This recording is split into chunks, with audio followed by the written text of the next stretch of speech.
Colonel Dalton's hand was shaking when he gave the order. Not from fear of the tank failing, but from the name he was about to say.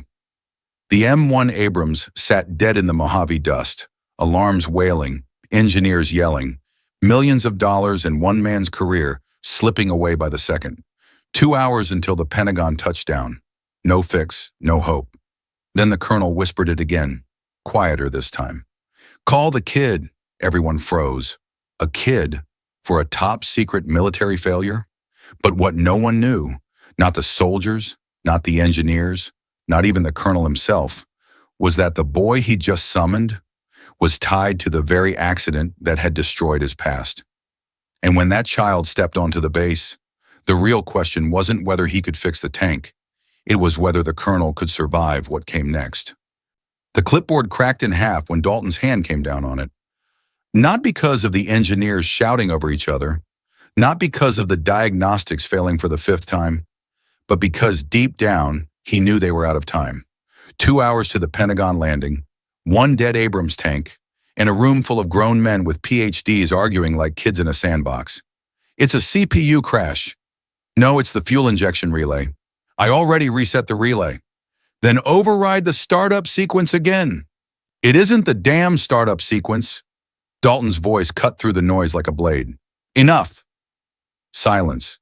He scanned the room. The smartest techs in the country were standing there. Sweaty, exhausted, defeated.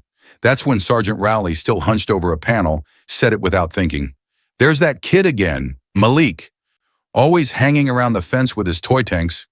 Dalton's eyes narrowed. Malik? Rowley looked up. Yeah, local kid. Real weird one. Brings a notebook, draws pictures, says he's learning tank behavior. Dalton stared for a beat, and then something behind his eyes shifted.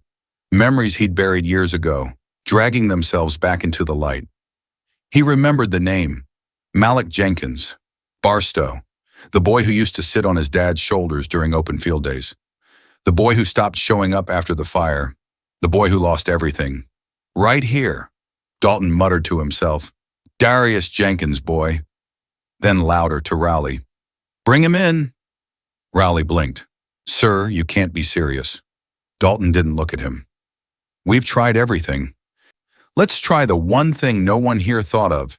You mean a kid? I mean the one person who isn't thinking like the rest of us. 15 minutes later, the main gate groaned open. Malik Jenkins walked across the tarmac like it belonged to him. 10 years old, overalls streaked with dust, a green plastic tank in one hand, a spiral notebook tucked under his arm. He wasn't scared, wasn't even curious. He looked at the M1 Abrams the way an old farmer looks at a broken tractor, like it had betrayed him. One engineer leaned to another. This is a joke, right? Another, where's the camera crew? Malik didn't react. He stopped 5 feet from the tank, squinted up at it, and said quietly, almost to himself, she's in shutdown, not broken, just confused. Dalton stepped forward. What makes you say that? Malik lifted the toy tank. This one does the same thing when the heat sensor loop gets stuck. Then it locks the whole system to protect the core. Commander Grayson scoffed. You're telling me a toy tank taught you how to fix a weapons platform? Malik opened his notebook and handed it to Dalton. Drawings, cross-sections, electrical flow maps, all hand-drawn in pencil and highlighter, labeled, dated, annotated with observations. Notes like, RPM spike when idle, bad relay or confused sensor. 3-second lag means she's second-guessing herself. Dalton turned a page. His breath caught. The layout was identical to a maintenance schematic for the Abrams. He looked down at Malik. Where'd you get this? Malik pointed to his head. I listen. Rowley muttered behind him. That's not listening. That's genius. Grayson was fuming. Colonel, this is reckless. You're letting a 10-year-old... Dalton raised a hand. He hasn't touched a thing, and he's already done more than you. Malik knelt down beside the tank, ran his fingers along the panel. The toy sat next to him like backup. He whispered, she's not mad, she's scared. A junior tech laughed. It's a tank, kid, not your pet hamster. Malik glanced up. Tanks are easier, they don't pretend. Dalton crouched beside him. What would you do first? Malik pointed. Check the crossover wire under this hatch. If the insulation's cracked, the current looped wrong and triggered a safety shutdown. Dalton gave Rowley a look. He opened the panel, paused. Sir, it's cracked. Exactly like he said. Dalton looked at Malik again, but he didn't smile. He just nodded, like this was always supposed to happen. And for the first time since the tank failed, Dalton felt something other than panic. He felt the past pressing on his shoulders, the ghost of a mechanic named Darius, and the weight of a second chance, carried in the hands of a boy who refused to forget. Malik's room looked like a battlefield, only quieter. No smoke, no sirens.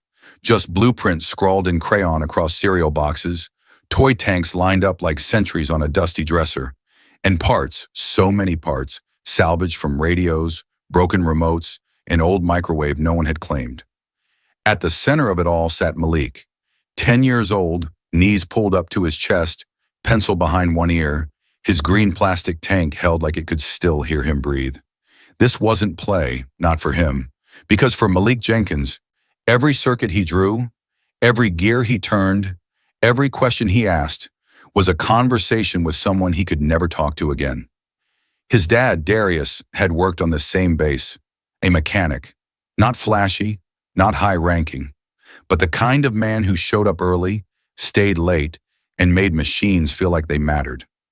Malik remembered the grease under his nails, the smell of his coveralls, the way he'd always say, tanks are honest, people, not so much.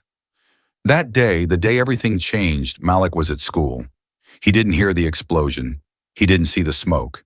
He only remembers his mom's silence when she picked him up early, and how the news called it an equipment malfunction. Malik didn't understand what that meant, not at first, but he noticed things, the names that disappeared from conversations, the reports that never came, how nobody ever said the word fault, how the base moved on like nothing happened, except it did. To Malik, that tank killed his father, and if no one else was going to fix it, he would. He started collecting parts, studying blueprints, watching test footage in secret. Every time a tank locked up in one of his toy simulations, he'd whisper, "Tell me what you need, I'm listening." And then he'd fix it. Not because he wanted to build weapons, but because deep down, he believed if he could understand what broke the machine, maybe he'd understand what broke that day, what took his father away. Now, standing in front of the Abrams prototype, Malik reached out and placed his hand on the hull. Flat, steady. He wasn't looking at a machine. He was listening for an echo. "You're not broken," he whispered. "You're scared." A soldier nearby shifted uncomfortably. "What did he just say?" Rowley leaned closer, voice low. "He said the tank's scared." Laughter tried to rise but didn't, because there was something about the way Malik said it, the way he wasn't trying to impress anyone, that made everyone uneasy. The colonel stepped forward, watching the boy's hand stay pressed against the tank. "Why scared?" Malik didn't look up. "Same as people. When something hurts them once, they lock down. That's not a glitch. That's survival." Grayson rolled his eyes. "This is absurd. We're listening to trauma metaphors from a child." Dalton shot him a look.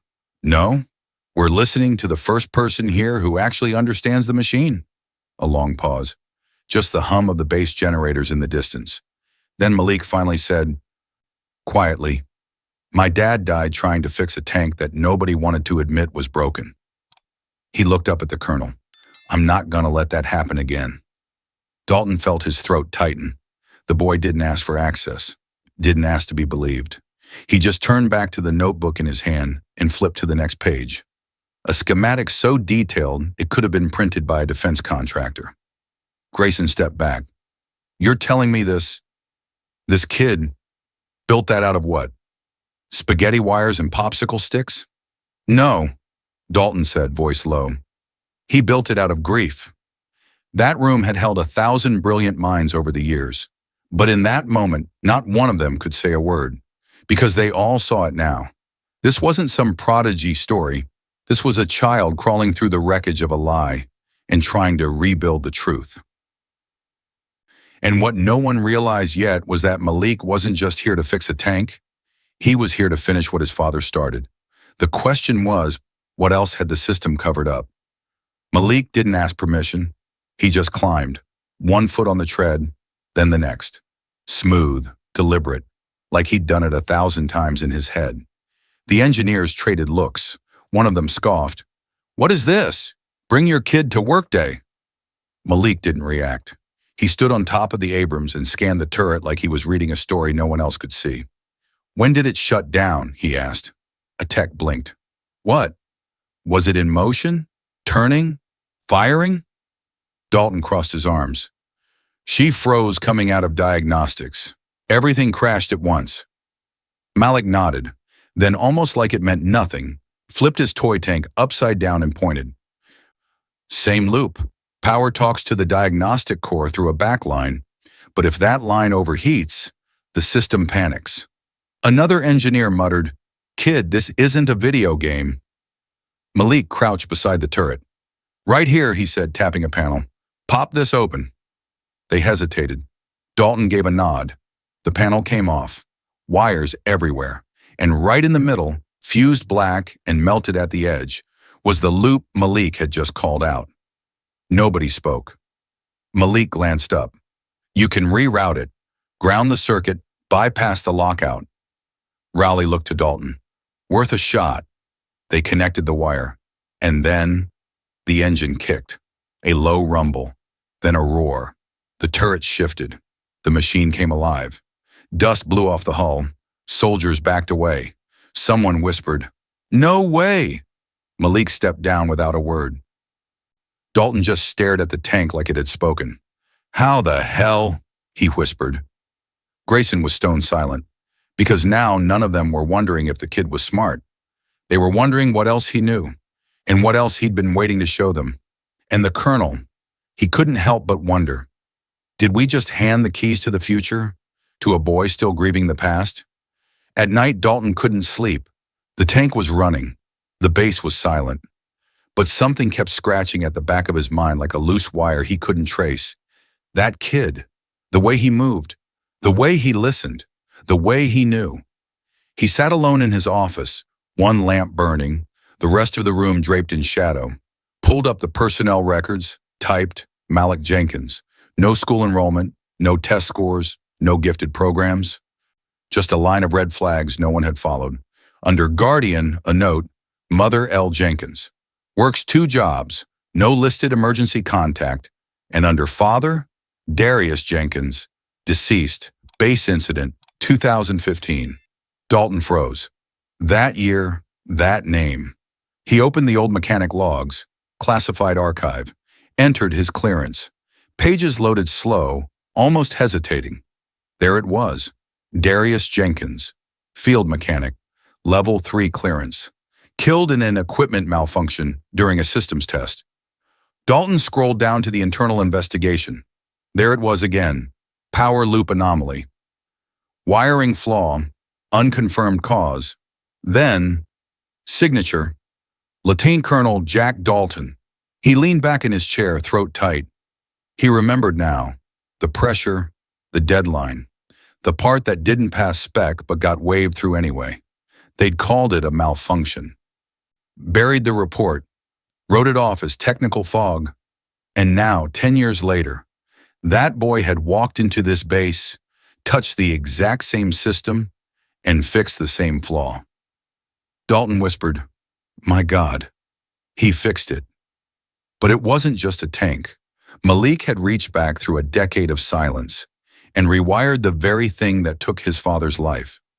Dalton stood there in the quiet, gut-churning, hands trembling, not from shame, but from guilt so old he thought it had rusted away. Because the boy hadn't just shown up to prove he was smart. He'd come to finish what his father never got the chance to correct Dalton's mistake.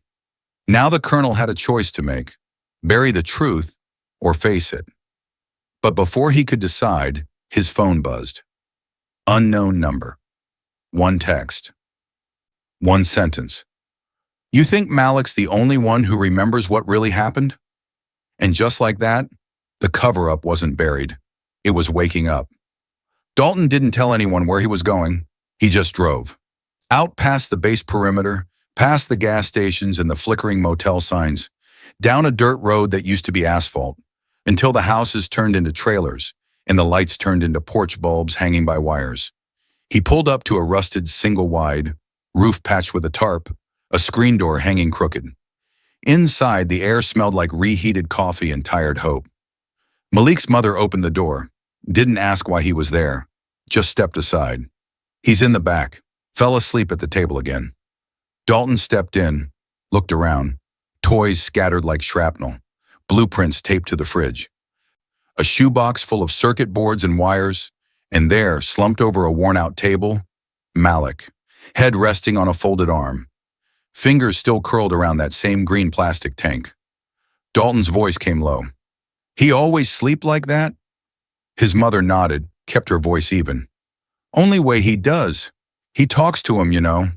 Those tanks, not like a game, like he's trying to save somebody."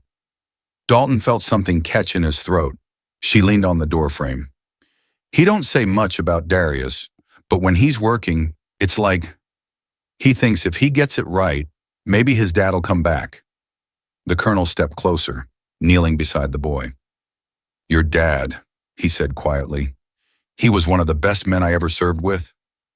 Malik stirred, eyes opened slow. He didn't sit up, just looked at Dalton and said, "I know." Then added, barely louder than a whisper, "He told me machines aren't dumb. People just stop listening to them." Dalton exhaled. Long, heavy. He was right. There was silence. But not the awkward kind. The kind that comes when two truths recognize each other. Dalton stood, reached into his coat, set a small envelope on the table. "It's not much, but I pulled some strings. You work with the team, real hours, real pay. Not just 'cause you're smart, but because we need someone who still listens." Malik sat up slowly, looked at the envelope, looked at his tank, then at the colonel. "I'll do it," he said, "but only if I can fix the ones that break." Dalton smiled, just a little. "That's the job, kid." He turned to leave. Malik's mother followed him out. Before he stepped off the porch, she touched his arm. "Why are you really doing this?" Dalton looked out at the empty street. "Because I think I broke something once, and he's the only one left who can put it back together." Then he got in his truck, didn't see the man watching from the alley across the street, didn't see the phone in his hand, or hear him say, "Yeah, he took the bait," because some people don't want the truth fixed. Some people want it buried, and they just found out Malik Jenkins is digging. Next morning, they came in 3 black Suburbans, badges, bars, and suits stiff with authority. Pentagon brass, eyes scanning everything, not for answers but for weaknesses. By the time they stepped onto the tarmac, Malik was already inside the hangar, wiring in hand, focused, careful, completely unaware that his presence was about to become a national issue. One of the men, Deputy Director Langford, saw him through the window. His voice cut through the morning like a blade. "Who let a civilian child into a classified weapon zone?" No one answered. Langford didn't wait. "Do you know the kind of legal fallout we're risking here? This is grounds for immediate suspension, career-ending violations. Who authorized this?" Dalton stepped forward, calm but solid. "I did." Langford's eyes narrowed. "Are you joking, Colonel? This is a live platform." Dalton didn't back up. "And it was dead yesterday until that civilian child brought it back online in 12 minutes. One of the other officials raised a hand. "That's irrelevant. There are protocols." "He is the protocol now," Dalton said. Langford stepped in, nose to nose. "You're talking about a kid with no clearance, no license, no formal education, inside one of the most secure hangars in the country. Do you have any idea what this looks like on paper?" Dalton's voice didn't waver. "Yeah, it looks like the truth finally showed up." Langford turned to the others. "You're done here, Colonel. You'll be reassigned pending investigation. If the board hears about this..." "If he goes," Dalton said, cutting him off, "I go." Silence. It wasn't bravado. It wasn't posturing. It was confession. Because for the first time in years, Jack Dalton was standing in front of something he couldn't cover up, and finally refusing to. Behind them, Malik had stopped working. He'd heard every word. He stood by the tank, holding a wrench like it weighed too much now. He spoke quietly. Every time I fix something, people get mad. No one responded. Malik looked down. Maybe I'm the problem. Dalton turned, walked over, and crouched to meet his eyes. No, son, you're the solution. Malik didn't move, just stared at the floor. Langford muttered, This is insanity. Dalton rose to face him. No, this is what sanity looks like. When you finally stop lying to survive. Langford's radio buzzed. A low voice came through. He stepped aside to answer. Malik looked up. They're going to take me away, aren't they? Dalton's jaw tensed. Not while I'm standing here. But deep down, he knew this wasn't over. Because the moment the government gets scared, they don't shut doors. They make people disappear. And somewhere deep inside that hangar, something else had just been triggered. Not a machine, a message. And it wasn't meant for the colonel. It was meant for Malik. They rigged the test behind closed doors. Didn't even pretend it was fair. Langford gave the order himself. Pull Tank 7 from the line, cut the comms relay, scramble the diagnostic inputs. If the boy's really a genius, let's see him prove it without luck. They rolled the Abrams into the hangar under armed watch. Brand new, flawless on the outside, but gutted where it mattered. A machine made to fail. Cameras were set, phones recording. Engineers stood in tight clusters like it was a courtroom. Malik stood alone. Dalton watched from the edge, jaw tight. He'd seen battlefield ambushes. This was colder. Langford raised a brow. Well, here's your shot, kid. Malik stepped forward, slowly, hands low, eyes scanning. Then he stopped, just 5 feet away, the same distance he stood from the first tank. But this time, he didn't move. He just stared. Then, his hands started to shake, not from fear of failure, but from something deeper. Smoke, metal, sirens. The memory surged back without warning. He wasn't looking at a tank anymore. He was looking at the wreckage that took his father. Flash, sound, his mother screaming over a hospital phone. Malik froze. Langford crossed his arms. Well, did the toy tank run out of batteries? Malik's voice cracked. Dad, what do I do? Then, Dalton stepped up beside him, grip firm on his shoulder. Do what you always do. Pause. Listen. Malik closed his eyes, just for a second, and the noise fell away. The buzz of the crowd, the cameras, the pressure, all gone. What was left was the hum, the vibration, the pattern beneath the surface. He walked toward the tank, stopped at the side panel. Right here, he said softly. She's not confused. She's scared again. The crowd murmured. Malik removed the hatch cover. His fingers steadied. Moved faster now. Confident. Found the loop. The grounding line they'd sabotaged. He pulled a spare wire from his back pocket, wrapped in a sandwich bag, always prepared, rerouted it, grounded it, took a breath, then stood back and waited.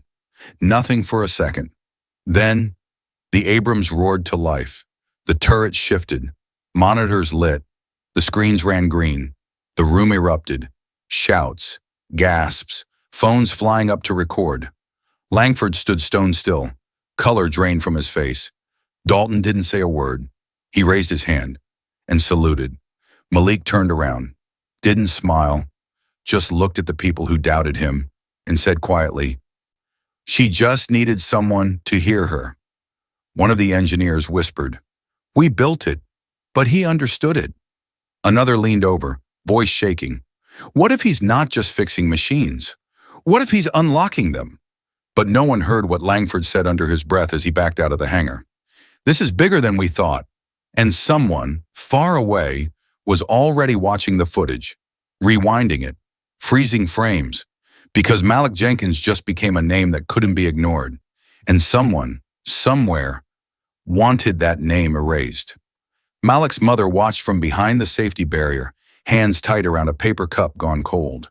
She hadn't said a word the whole morning, just stood there still, eyes locked on her son, watching him do something no one ever thought he'd be allowed to. Malik stood beside the tank, shoulders back, eyes steady. Not a prodigy, Not a miracle. Just a boy who'd survived something most adults never recover from. Dalton stepped forward, microphone in hand, but his voice didn't need volume. "We're starting something new," he said. "A program for the ones who don't test well, who don't fit the mold, who ask the questions we're too proud to consider." He paused, looked straight at Malik. "It's called the Jenkins Program, in honor of Darius and his son." The crowd went quiet. No applause, just silence thick with meaning. On the dash of the Abrams, Malik's green toy tank now sat like it belonged there, like it always had. Dalton knelt beside him. "Your dad would be proud." Malik looked at the dashboard, then back at the colonel. "He already is," he said. "He just needed someone to hear him again." From across the hangar, his mother wiped her eyes, quietly, but they weren't tears of grief this time. They were the kind that come when silence finally ends. What none of them knew, what none of them could hear, was the quiet line of code now running through the tank's diagnostics feed. Not input by Malik, not by Dalton, something buried, something watching, and it just activated. The sun dipped low over the Mojave, turning the sky to gold and the sand to fire. And rolling across that fire was the tank that wasn't supposed to work. The same machine that once shut down in silence now moved with purpose, its treads carving a path like it knew exactly where it was going. On top, two figures stood against the wind. Colonel Jack Dalton, hands behind his back, eyes forward, and beside him, Malik Jenkins, 10 years old, head held high, holding something small and green in his hand. That toy tank, the one nobody took seriously, the one that had whispered truths when no one else would. Malik lifted it toward the horizon, steady and sure. "This one's for you, Dad," he said. No speech, no ceremony, just a boy speaking to a man who never got to see what his son became. The wind howled past them like applause. Somewhere down below, cameras clicked, reporters scribbled. But none of them could capture what really happened here. Because this wasn't about military hardware. It wasn't about tech specs or tactical advantage. It was about a child who refused to be forgotten. A system that tried to bury a mistake and got rewritten by the very legacy it tried to erase. And if you're watching this right now, thinking it's just a nice ending, ask yourself one thing. They spent millions on machine, but ignored one little boy with a toy. Maybe it's not about who has the answers. Maybe it's about who's brave enough to listen. So before you laugh at someone's dream, before you dismiss a kid for being quiet, curious, or different, remember Malek, and remember, you might just be standing in front of the next kid who saves the world.